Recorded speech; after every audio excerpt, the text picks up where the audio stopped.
Hey guys, in today's video, off-grid, we're doing something a little different. We are talking about descaling the hot water demand system. Being off-grid, we're running off a well. And being that we're on a well, we are in an area with particularly hard water. We got a lot of calcium buildup. I'm going to show you a couple things, but here's one of the ways I know that we have to descale this bad boy. If we look at my tap here, the cold water, lots of good pressure there.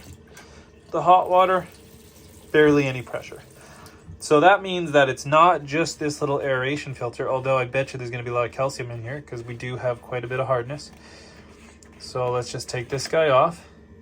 You'll see a couple little chunks and they're not bad, but I've been cleaning it pretty regularly. So if it was just that was clogged, you would expect to see low pressure on both sides. But I only have low pressure on this side. The other reason I know this is due for descaling is that when I have a shower, I'm not getting just a pure hot water. It's kind of coming in pulses. It's hot, then it kind of cools off, then hot, then cools off. It's not quite functioning as it should. That would either be a clogged air filter, clogged mineral filter, sediment filter, or too much scale buildup. And that scale is building up around the heater, and that's not allowing that heat transfer to the water to happen as fast as it needs to. I'm going to show you underneath the unit to show you how we do this. So most of these tankless hot water on demand systems are going to function the same. You're going to have a cold water in and a hot water out, and then propane's here.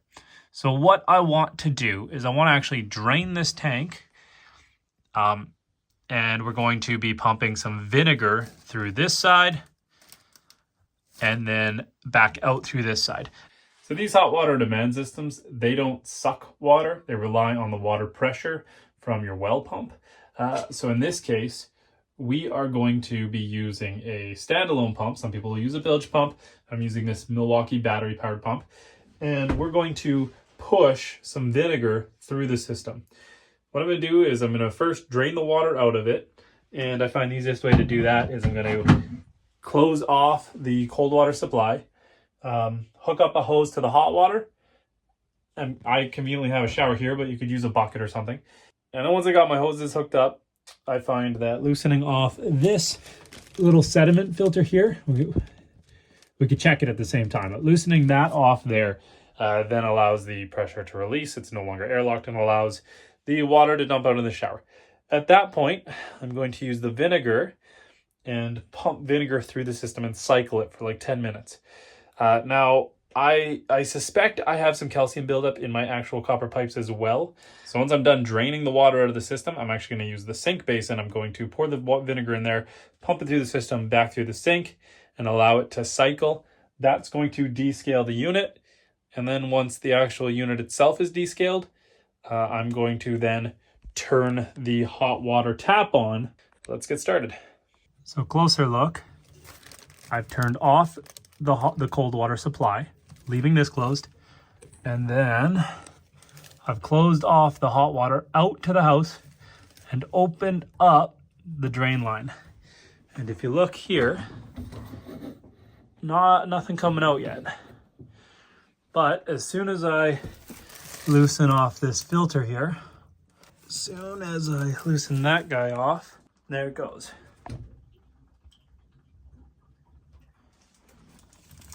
And I got nothing coming out of there, no water, because I've just got it loose. I didn't fully take it off, otherwise water will come out of there. And we're just going to let that slowly drain into the tub there. And don't mind that staining there. It was going, that drain line was going through the floor here, but now that's frozen, so that won't work. Now that the tank is empty, it would be a good opportunity to check this filter. I just checked it yesterday. It's fine. I'm just going to tighten that back up. So like I said, first I'm just going to be descaling the unit itself. So I'm going to plug one hose into here, leave this one coming out of here, and I'm actually going to let it cycle. Now I'm going to turn off the unit.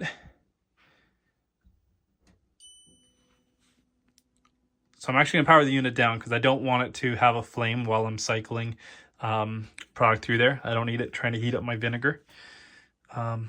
Normally I'd use a bucket. This time I'm going to go right into the sink. So let's see how much vinegar it takes to actually cycle through this.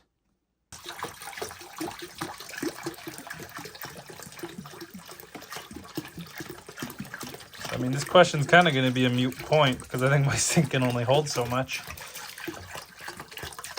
But let's fill her up and see if 1 4-liter jug is enough to cycle through the unit. I'm sure Dr. Google could tell me, but we're doing this for science. I'm also going to reclaim this because this, until I get a proper filter system in here, this is a fairly common process.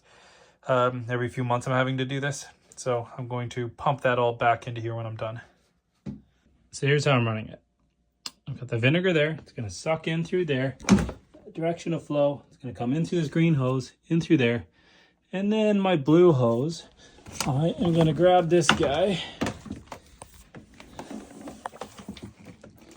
And we're going to return it. We're going to return it back into the sink. So it's going to loop around, come back through the sink, and dissolve out that calcium.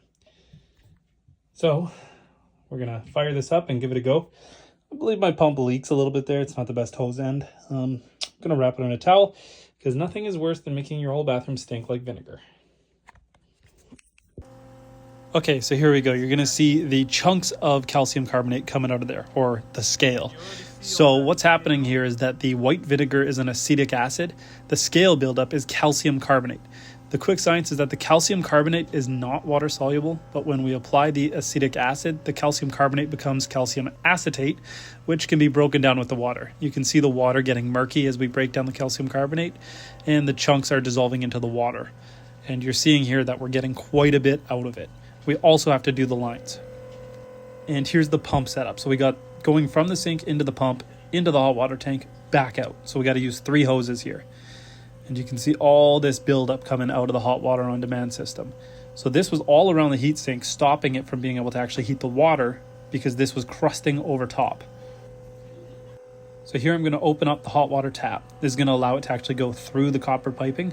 But first we need to turn on the valve we closed earlier. So this is the supply to the house. So we're just going to turn that on. We're going to turn off the drain line. So now it's going to start cycling through. You see it's coming out already. And the pressure's already looking a little bit better because of all the scale we've taken off of the hot water sink, but we're going to let it run through here and just really clean out that line. You're going to notice that the pressure does continue to get better. You can see how it's kind of pulsing like that. That's it trying to break chunks off. So we're going to skip forward here. And now you can see the pressure's really starting to build up. And that's because more and more of that calcium carbonate is breaking down and coming out of here. And then I'm also going to turn on at the kitchen sink, and I'm just going to catch it and pour it back into the other sink. So I didn't drain this water line, so there is some water in here before it turns to the vinegar. That's fine. It's just going to dilute the vinegar down a little bit, but it's still going to do its job. You're also going to notice that the vinegar is starting to turn green. The reason it's turning green is that we are creating copper acetate, which has a greenish tone. Basically, we're taking the patina off the copper and we're leaching some of the copper into the vinegar. Now, this isn't inherently bad on the copper. However, see, you can see in the sink here how it's turning green. What we want to make sure we're doing afterwards, though, is flushing for about 10 minutes. We want to be flushing just cold water through the system.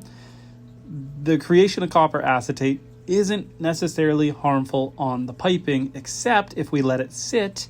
Now we're going to start getting some corrosion on the piping and potentially start degrading the system. So, this is safe to do in a descaling process, but we do want to make sure to flush with water. And so I'm just doing laps back and forth, making sure to stay on top of cycling this out. And again, I'm flushing this basically for about 10 minutes and then flushing water through afterwards for another 10 minutes. So this was a bit of a different video for the off-grid channel, but this is all part of living off-grid. Dealing with hard water is just part of it. I do have a filter system coming to help take that out of the water, so hopefully this won't be something I got to do all the time. It is going to be inherently hard on the system doing this over and over and over. But, this is something that they do recommend doing once a year kind of thing, just to help the system function normally. If you're having scale buildups, which I suspect you are because you came and checked out this video, I believe in you. Tackle it yourself. You don't need to hire a plumber. I believe in you. You can do this. And if you liked the video, make sure to hit the like button, subscribe to the channel for more content, leave a comment down below. and we'll catch you next time.